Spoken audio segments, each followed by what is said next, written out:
I don't know how to say this any other way than it's time to grow up. Yes.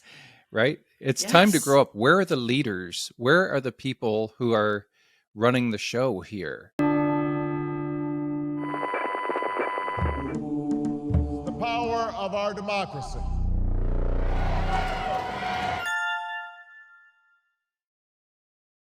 And when you talk about trying to understand the American psyche, um, how have you come? What have you learned in your years on this planet about the collective that is the American psyche? Because we have a Canadian perspective.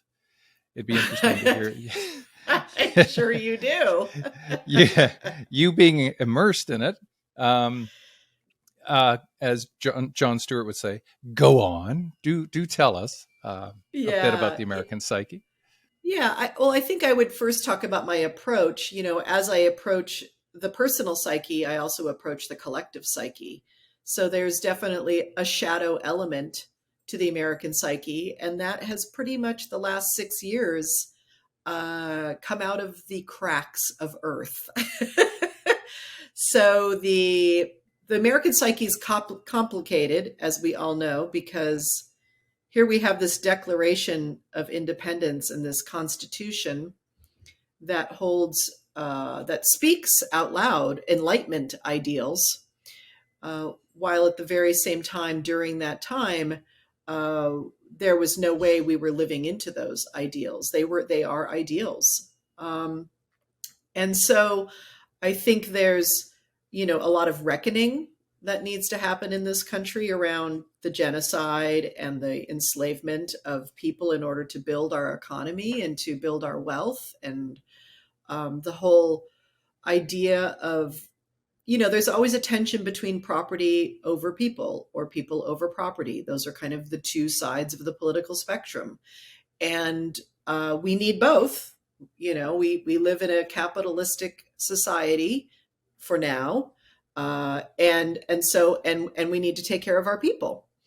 So there's a balance between that. But there's been, of course, a lot of imbalance, wealth wise, in our country for the last 30 or 40 years, since the Reagan era, really. But really, I'm just, I try not to get into the nitty gritty of it. I was basically raised a progressive. My father was very progressive, but there were some ways in which my father was also a libertarian. When it came to free speech, my dad was very much a Right, libertarian. right. Would I say my dad is a conservative in some ways? I don't know. I mean, I would have to really look at that. But I think we have all those things inside of us. And so, there's always this, like I said, balance between people and property, Right. between liberty or freedom and justice, justice I see as accountability and a collective agreement of rules that we all share and we should all abide by.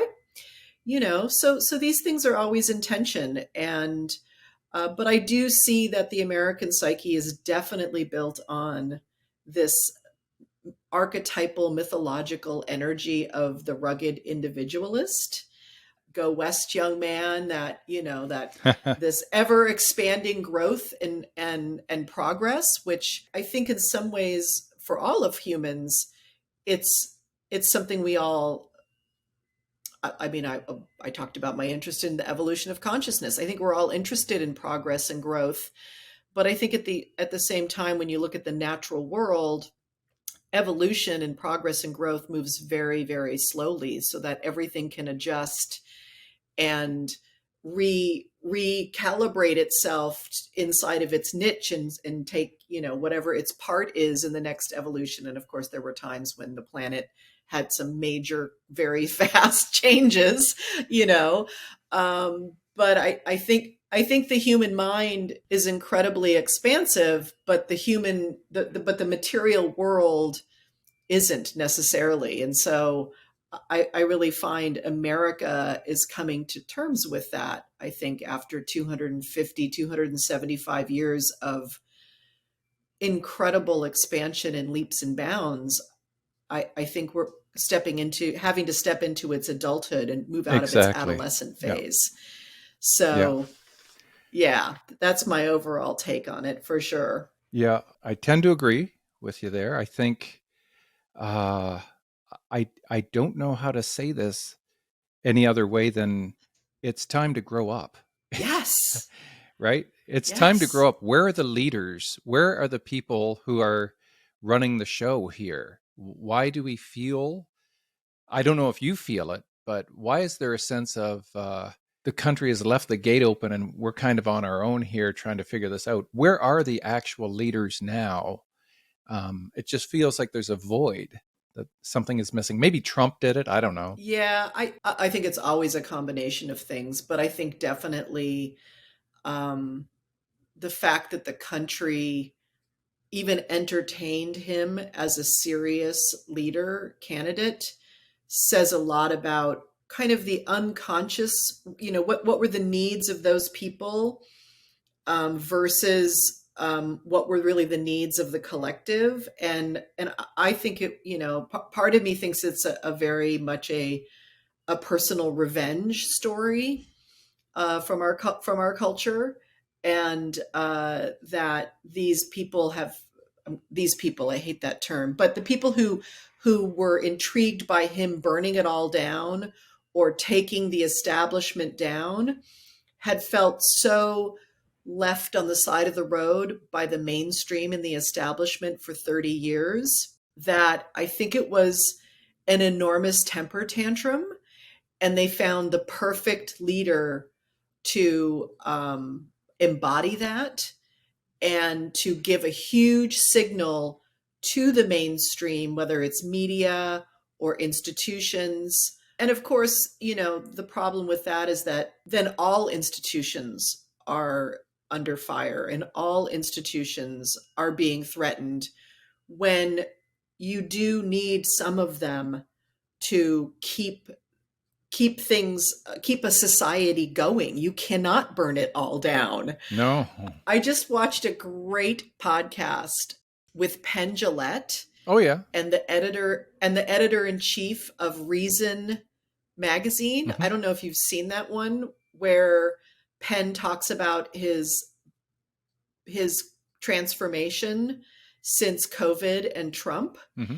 and really just found it fascinating how he articulated about how it was okay to be the outspoken crazy nut commentator when you knew that there was an adhesion to society, that you could play the role of, like Hmm. my dad did. I Yeah. really felt like my dad played that role too.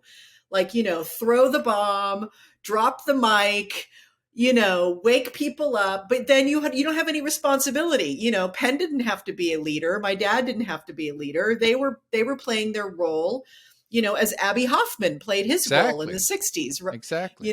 But then when Penn realized that the nut was in the White I know. House, It was too late. it was like Penn came back to a center. And that's fascinating to me, that watching him go like, hold on, no, this isn't okay. It's not okay that the pig, like Abby Hoffman, in the 1968 when Abby Hoffman ran a pig for president, it's not okay if the pig wins the presidency. It's only okay if you can play the role of the fool,